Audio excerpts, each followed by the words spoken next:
The Jewish people respond to loss by death with 3 words of blessing.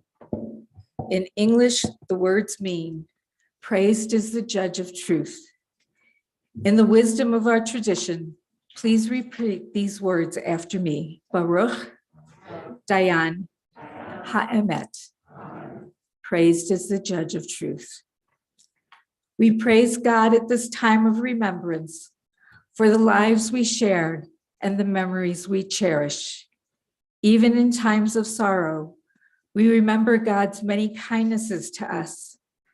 God's love accompanies us throughout life's path, so that even in death, we are not forsaken. Mercifully, God calls our souls to life everlasting. As parents have compassion upon their children, so does God have compassion upon all people. Knowing how frail and fragile we are, how vulnerable we are to disease and death, as blades of grass and flowers in the field tarry only briefly before they wither away, so do the days of our lives pass by. They are too quickly gone, never to be repeated. But God's steadfast love endures forever. Faith will ease the pain and wipe away tears. Faith is bequeathed to one's descendants, a precious legacy for all generations. Adonai natan v'Adonai lakach, Yehi Shem Adonai mevarach. Adonai has given and Adonai has taken. Praised be the name of God. Were a mortal to live but a single year, or even 1,000, it would not seem enough. We therefore praise the judge of truth who takes, but also gives. We know that your discretion is beyond us, God. Your judgment at times puzzles us, but we place our trust in your righteousness and accept our lot and our loss. So be now with those whose hearts are broken, because whenever parting comes, it comes too soon. Console them at this hour, sustain them, strengthen their courage, and show mercy until their time of healing.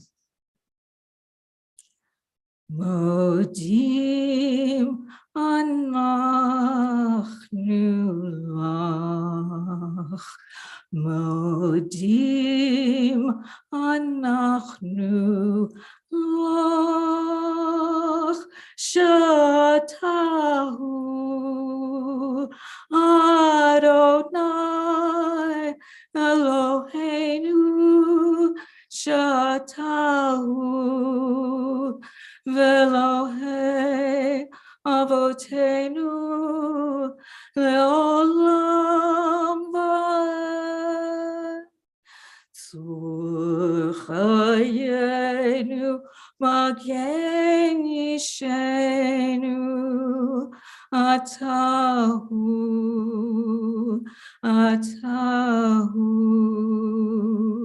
V'dor v'dor Modim anachnu lach. We acknowledge you, Adonai, our God and God of our ancestors forever. You are the rock of our lives and the shield of our salvation in every generation. A woman of valor, who can find? She is more precious than fine pearls. She does good and never harm all the days of her life. She perceives that her labor is rewarding. Her candle burns on into the night. She reaches out to those in need and extends her hands to the poor. She is clothed in strength and dignity, and she faces the future cheerfully. She speaks with wisdom, the law of kindness on her lips. Her children rise up and bless her. Her husband sings her praises. Many daughters have done valiantly, but a woman of valor surpasses them all. Wherever people gather, her deeds speak her praise. In your handouts, if you have them, please join me for the psalm. God is my shepherd, I shall not want. God makes me lie down in green pastures, leads me beside still waters, and restores my soul. You lead me in right paths for the sake of your name. Even when I walk in the valley of the shadow of death, I shall fear no evil, for you are with me. Your rod and your staff, they comfort me. You have set a table before me in the presence of my enemies. You have anointed my head with oil. My cup overflows. Surely goodness and mercy shall follow me all the days of my life, and I shall dwell in the house of God forever. All things pass. All that lives must die. All that we prize is but lent to us, and the time comes when we must surrender it. We are travelers on the same road that leads to the same end. Death strikes the great and the lowly, the rich and the poor, the young and the old. It respects neither wisdom nor possessions. Death levels all rank and removes all distinctions. In the presence of sorrow, we learn to express gratitude for every blessing bestowed upon us day by day. May we willingly share these blessings with others. We remember Rita Jo Tinsley this day with praise of her life. Jason and Brandon have words that they would like to share.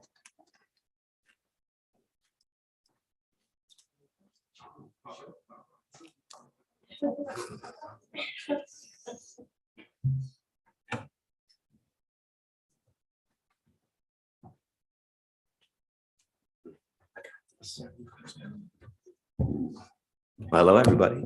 Thank you for coming. Good to see you all here.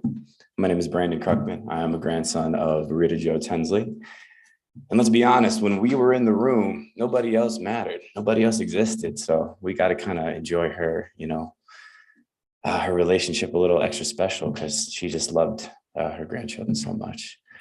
I remember when I was young, being dropped off to school and mother had to go to work. Grandma and I would kind of pick through, the science articles and little just projects to do before school. And I really remember every week, we would, make little gumbies or make little stickies or carve out little, just our names in wood or anything like that. And that was really, really special to me. And she taught me exploration and, discovery that way. And that kind of evolved into her teaching me the piano for a little bit. I wish I would have taken that a little more seriously. She really started to show me and teach me discipline and what it took to, share the compassion of her arts and her piano playing and what music did for her. She really wanted to, bring that to me because I was very interested. Unfortunately, I could use a little more discipline there. But I think forever, any musical piano riffs, I'll kind of walk with her and her rhythm will ride, with us and with me and in our hearts, in that way. So I'll keep it short and sweet, but Grandma, we love you. You're a stubborn old Jewish lady, and that's what we love.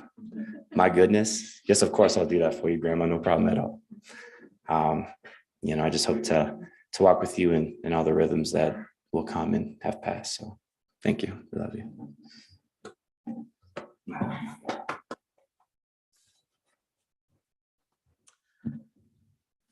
Rabbi Birdie told me I should write it down because I might be a little too emotional to remember what I want to say. But even as I was writing it down,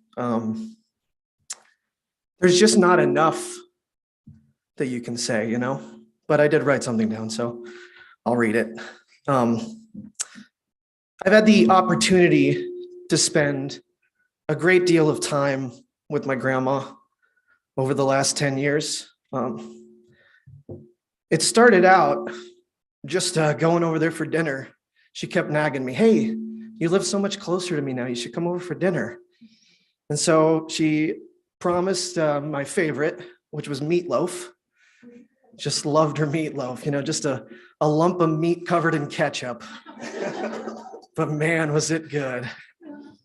And she loved having me over. I could just see how happy she was in her smile whenever I went over there. But as circumstances changed a bit, she stopped driving, and I got a job at the time where I was off 3 days a week.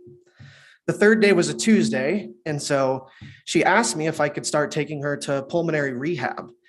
And she had emphysema, but she was tough, man. She was such a fighter. She wasn't going to let emphysema stop her lungs from working, even at 85. Just every Tuesday we would go. And so dinners became lunches after rehab. We'd go to the New York Deli, and she'd mix it up quite a bit, surprisingly. Never really stuck to the same thing. Every once in a while she'd get liver, and that's not one of my favorites, but definitely one of hers.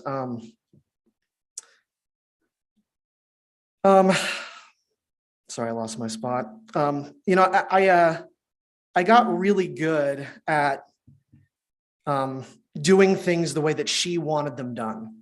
Because whenever you went somewhere with my grandma, like you had to have things very lined up specifically. And eventually my uncle and my mom would say that I got good at speaking grandma. So between those Tuesdays and taking her to doctor's appointments, I think I became fluent in grandma. I'm so thankful I got to spend all that time with her. I learned so much about our family history, and she just loved to talk about it. She would just talk all about where we came from, and she just beamed with pride about who we were. She just refused to be left behind by technology as it was changing. She's the only one that I thought that I knew who was in their 80s, who didn't just learn how to text message, but learn how to text message using a touchscreen phone. She was so good on the computer. She would make brochures and pamphlets for her retirement community and her SAI. And, I was her IT guy. So anytime something wasn't going right, I'd get a text message and ask for help. And, I'll miss getting that text message about the printer not working or being out of ink. And I would get there and I'd knock on her door, and she'd peek around the edge of the door with that smile on her face. And she'd thank me so much for coming and helping. And, I love doing it. So, she was also just so full of wonder. She loved to learn. She loved to read. She'd tell you about a book she was reading and how it was amazing her. And she'd say, "How about that?" Or if you told her something that she didn't know and she thought it was interesting, she'd give you a "how about that" right in return.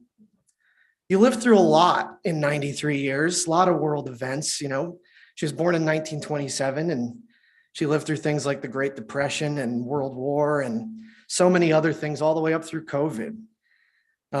And to live through so many of those things, all I can say is, how about that in return?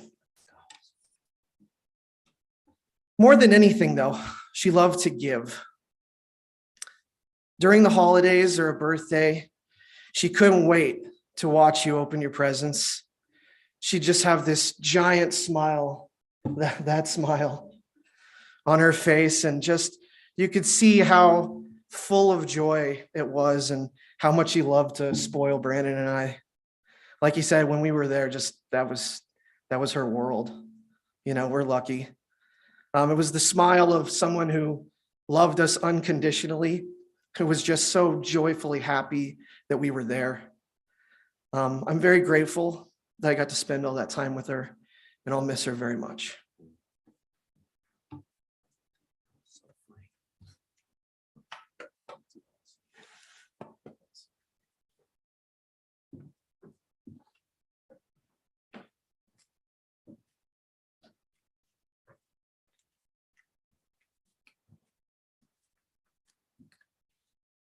Rita Jo was born on March 27th, 1929 in Brooklyn, New York, the last of 5 daughters and of only 2 that survived. Her father treated her like the son he wanted. In particular, yeah, I said that. In particular, he infused her with a love of baseball, and she regaled her descendants with stories of Brooklyn Dodgers. She was not close to her older sister, Eleanor, who joined the military during the war.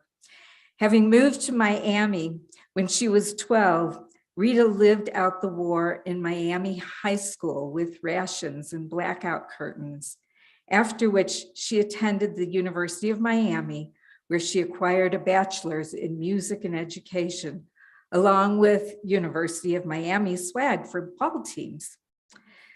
Social and sassy, young Rita hung out on the beaches, in the music department, and in math and science classes at a time when few women were recognized in the field. Following a few years of teaching, Rita moved 1950 to Colorado to take classes at CU Boulder. It was there that she met her drum playing, tap dancing husband-to-be, Lewis Robert Jr. Then along came Jeff and later Debbie. Like Rita, Joe, and Eleanor, Jeff and Debbie were very different personalities. Jeff was very fiercely independent like his mom, while Debbie was a mama's girl and always by her side. The years were difficult. Lewis worked late, playing gigs, and after Debbie turned 5, Rita returned to teaching. Getting around meant walking, sometimes getting lost doing it, or taking a bus since Rita didn't drive until she was 40. That did not prevent them from doing things. Jeff took a bus downtown for clarinet lessons. Lewis, who did drive, took the kids to Temple Micah every week for Sunday school. They celebrated Sukkot beneath prop plane flying overhead. That's hard for me to say. Beneath prop planes flying overhead. Rita was Debbie's accompanist. Debbie plays the flute. Years later, Rita would help Debbie with Jason and Brandon. They loved to shop together, prepare for holidays, and they were the best of friends. Rita embodied the joy of giving, as you just heard. She would sit in the middle of a room where gifts were being opened in order to absorb the joy. And she also enjoyed being a recipient. Debbie said she was like a sister, a mentor. She said, I became a teacher because of her, helping her set up her classroom at the start of the years, and years later, she helped me set up my room for teaching. I followed in her footsteps. From the piano Rita was gifted by her dad at age 11, which now resides in Debbie's home, to summers at Juilliard, through teaching for 30 plus years, to instilling a love of music in her children and her grandchildren. Music was a part of Rita's life, but not the only part. She wanted to be an astronaut and could be seen hanging out the windows of a ride 1,000 feet in the air at Jackson Hole. She loved science fiction, especially Star Trek, but also movies like 2001: A Space Odyssey and Fantastic Voyage. After she retired in 1987, she joined the Hebrew Chorale. She became active in Hadassah, the Jewish Genealogical Society, National Council Jewish Women Children's Traveling Theater, and was an early member of B'nai Havorah. She learned to bowl in her 70s. She was a voracious reader, and if the family didn't hear from her for a few days, the chances are she was lost in a book, especially during COVID. A woman full of wonder, nothing scared her, even modern technology, even in her 80s. Rita was mostly devoted to her family. I heard from each member of the family that she loved unconditionally. Jeff said he will miss her 2 to 3 hour lunches and said he was always bragging about what a wonderful musician and teacher that she was. But what really amazed him was that she was an incredible grandmother. Brandon began an early relationship with his grandmother, doing reading and science projects and taking him to school and to Hebrew school. Passover and Hanukkah were always fun. And then at age 18, the relationship expanded when Brandon took piano lessons, followed by dinner, a weekly treat. Jason's special relationship began when he was studying Hebrew with me. Rita drove him to classes every week, and he was beginning to shy away from coming. He made a deal that he would continue to study towards his bar mitzvah if she would stop smoking. They both won. For the past 10 years, as you heard, Jason has been shopping with and for her, eating, talking, and sharing pure love with his grandmother a couple times a week. Brandon and Jason were her boys. And after Debbie remarried, Rita confided to Neil that she had another son. Indeed, she also had new granddaughters, Bridie and Sarah Jane, and could be seen holding hands with any of them. Jason said he will miss her smile and the way she lit up when he came to visit and being her IT guy. Jeff will miss caring and sharing. Debbie will miss their conversations about everything and making her laugh and holding her hand. And during Brandon's last conversation with Rita before she entered Shalom Park, she let him know that she had had a good life and was ready to let go. Brandon will miss her passion for piano and involvement in the community. The world will be sadder for the loss of Rita's love of life. If you wish to share love through tzedakah, charities of choice are Hadassah, SAI Scholarship Fund, which is a music fund, B'nai Havurah, and Shalom Park for the care that they gave. I ask if you are, as you are able, to please rise for the El Malay.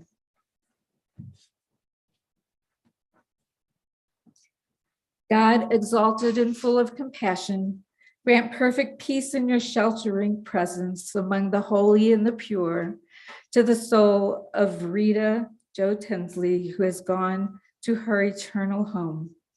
Master of mercy, we beseech you, remember the worthy and righteous deeds that she performed in the land of the living.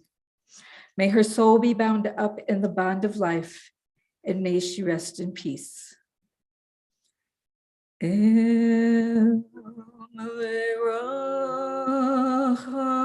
Rachamim Shochen Mamromim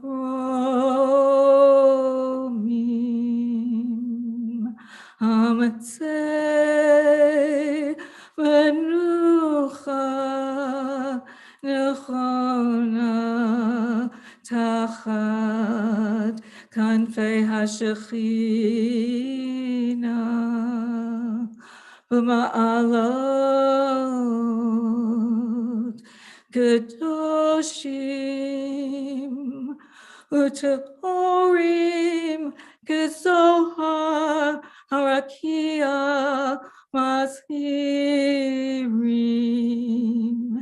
Et Ishmat Rivka bat Yosef Devorah Shechacha Le'olama V'gan Eden Techei Menuchata.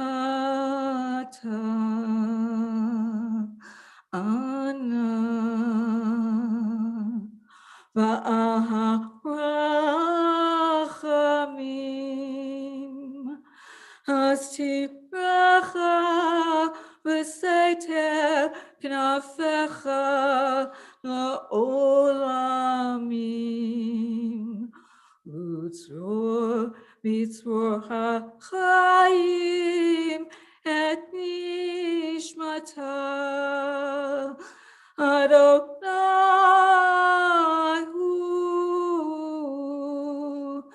נחלתה. ותנוח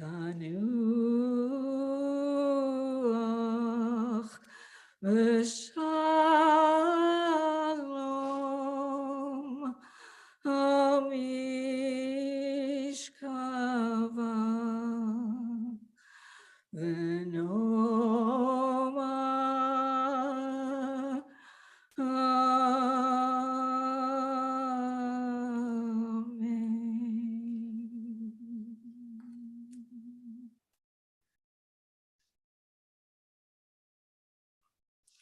We now go graveside to perform Chesed Shel Emet.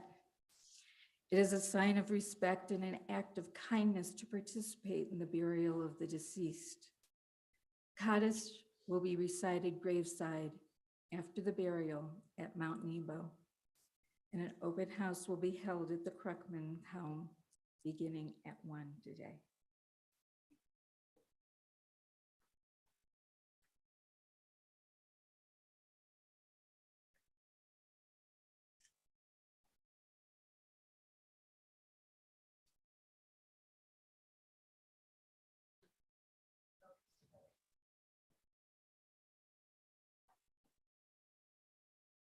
Thank you so much, Rabbi Bertie Becker, for leading us today. We do have a gravesite at Mount Nebo. There's information in your Shiva jackets you all have. And of course, like Rabbi said, afterwards, you're welcome to go to the Krukman residence for condolence calls. At this point, if the 4 pallbearers could please go down to those double doors and wait by the coach, my colleague and I are going to take Rita down to the coach, and then we'll proceed to the cemetery from there. Everybody, please drive safely. Thank you so much.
Best friend. We grew up together. That's Pearl.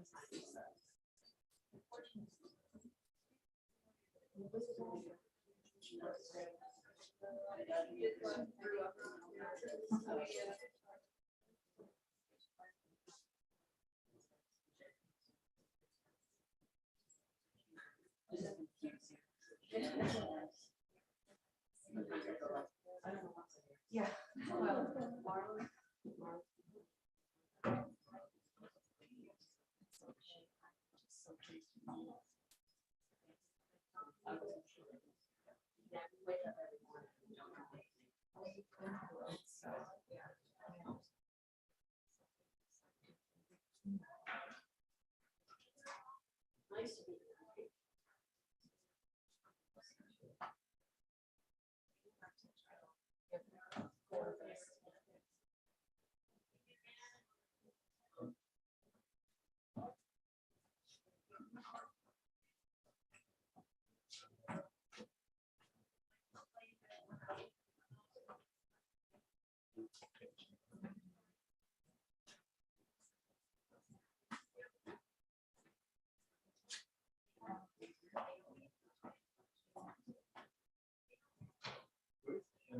Oh, right here, I can help you with that.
Yeah, Maggie's driving the coach, which is right down in here. Walk out.